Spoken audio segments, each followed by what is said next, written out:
Looter shooters are the thing nowadays, with names like Destiny 2 and the grandfather of them all, Borderlands, come to mind.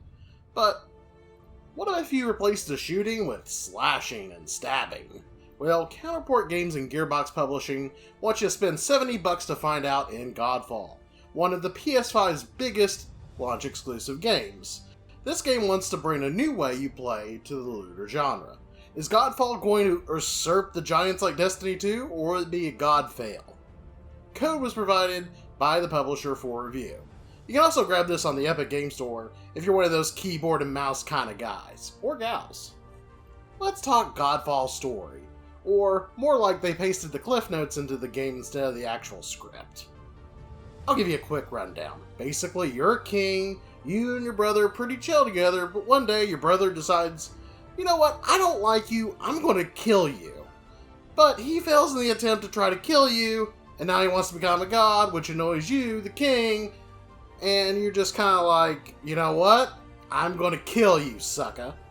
Then there's a floating lady head and a guy that looks like Vivi's cousin from Final Fantasy IX, there to aid you in the fight to kill that dick of a brother of yours and his generals. While it is disappointing there isn't any big twist or reveals during the story, it's just really there to give a reason for the madness, I guess. But you're really not going to be kicking ass and things like that for the story. You're going to be doing it for the loot and the gameplay, which we'll get to in a second. Though this game, I will say, is super pretty. It shows off the PS5 capabilities pretty well. This game really loves gold. I mean, really loves gold and shiny things. The graphics would make Goldmember blush. It's over the top. But there are 3 different worlds you visit, one of Earth, Water, and Air, which are all varied, but share a very shiny aspect to everything. Even the characters' armors are shiny. Glowy bits in the armor that you get, lots of particle effects. It's kind of almost a sensory overload, but it does it so super well that I haven't even noticed any stuttering or frame drops. The music, though, is not bad. It's just not memorable, but it's kind of forgettable. I had to look up the music to remember what it sounded like, because I really just didn't notice it during gameplay. It just never really stuck out. And the voice acting's okay, but I feel like because the story is just so meh, I don't really feel like they had a lot to work with, but I did think the voice actors did a pretty good job for what they were given. Okay, so it's shiny, the story is meh, but what about that hacking and looting? Is that fun? Yeah, that's the actual best part about the video game is the gameplay. The act of cutting down your foes feels great and responsive. It's not the kind of hack and slash you'd find in like a Devil May Cry, but it's satisfying, and it's simple for anybody to get into and to understand. You also get a shield which you can throw. Now you can't spam it as much as you like, because it does operate on a cooldown, which is fine because it lets you defend yourself, you can parry, you can throw it to not only attack enemies but solve puzzles. The cooldown is more annoying when it comes to the puzzle aspect, simply because you have to wait for that cooldown. So if there's like a bunch of crystals you have to destroy, where these enemies are coming out of portals, and you need to destroy the portals, you gotta wait for that shield to cool down because you have no long-range weapons. The only thing that you have that can do any long-range damage. But you do have other abilities to take on enemies just besides mashing buttons.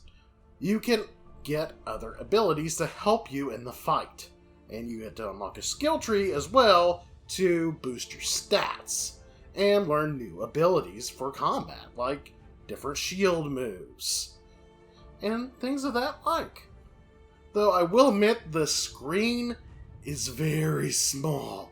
It's hard to read the text. I'm not for sure why developers insist on making the screen text so small. If you're playing this on a PC or a monitor, then you're probably sitting up close, so it won't be a big of a deal, but I'm sitting kind of far back in front of a TV that's not the biggest screen in the world, but it's definitely not tiny. And the fact that the text is so tiny, there's no toggle to increase that size. There is for dialogue for story, but not for the menus. And that's the only menu I had the biggest gripe for. I literally had to get up off the couch a couple times just to look at it. The level design is also kind of basic. You explore, then you do your mission, Then once you complete the mission, you can do some side objectives, but then it's pretty much like once you do those, or you can just go back early to the main hub, where you talk to the face lady again, do more missions, rinse and repeat. It's a very rinse and repeat kind of game, but I will say that the loop of it, getting the loot and stuff, that's actually the part that is probably the most enjoyable, because when you kill an enemy or open a chest, lots of colorful orbs and glittery bits just come out, and you can unlock different weapons, and you can upgrade those weapons. You can buy more weapons from Vivi's cousin. You can do all kinds of different things. There are even augments, which I forgot to even play with and stuff. They don't really give you a deep tutorial on how to do that kind of stuff, so you kind of just have to find it on your own or look up guides. I will say there are a little bits here and there that may make things a little bit easier for some, which may annoy some players or be a godsend to others. For example, bosses can have health progress points. So you fight a boss, you get them down to a third of their life, and you die. Well, there might be a checkpoint for that, so then you can go back and finish that boss off. So while there's no option to toggle that, as somebody like me who likes a little bit of, thanks for the gift kind of moments like that, I appreciate it, but I understand some people kind of want that raw challenge of like, no, give me that option to go back and fight them all over again. Full health. Some people just want that. And of course, the one important thing about weapons and stuff is definitely switching between them. You can have 2 weapons equipped at a time, and you can switch them back and forth as well. And certain weapons are good, especially for certain puzzles. There's chest puzzles, like there's one with these like pillars that you have to mash with like a hammer or a real heavy sword, and you have to do it in a quick manner. And then there's this plant puzzle, which I can't remember how to solve, but it had a lot of plants that exploded on you. It was very annoying. I think you had to clear it out with a sweeping hammer or whatever, but you had to clear them all out, and they blew up on you as well, so you had to be very careful. So that was a little bit annoying, I'm not gonna lie. But really though, overall, Godfall is not a bad game. Is it worth playing in 2021, even though it came out last year? Yeah, it's pretty fun. I don't know if it's worth the $70 though. The game is still getting updates. I'm not for sure what really they got planned or anything out there, so if you can pick it up on the cheap, it sometimes goes on sale. It was on sale just recently, but I think that's off now. But if you can get it on sale, you can get it cheap, go for it. And there's no microtransactions, so you're not going to be nickeled and dimed here. Unless they add that in later, but as far as I know, I don't think they have any plans for it. And as a single-player experience, it's not bad. And there's also a little bit of later game content you can play, which I think is just a replay, basically, of past missions, except they're a little bit tougher and you get newer loot out of it. So, if in-game content is your thing and you don't mind doing that kind of stuff, then yeah. But it took me about 12 hours to beat, and you know what? I enjoyed my time with it.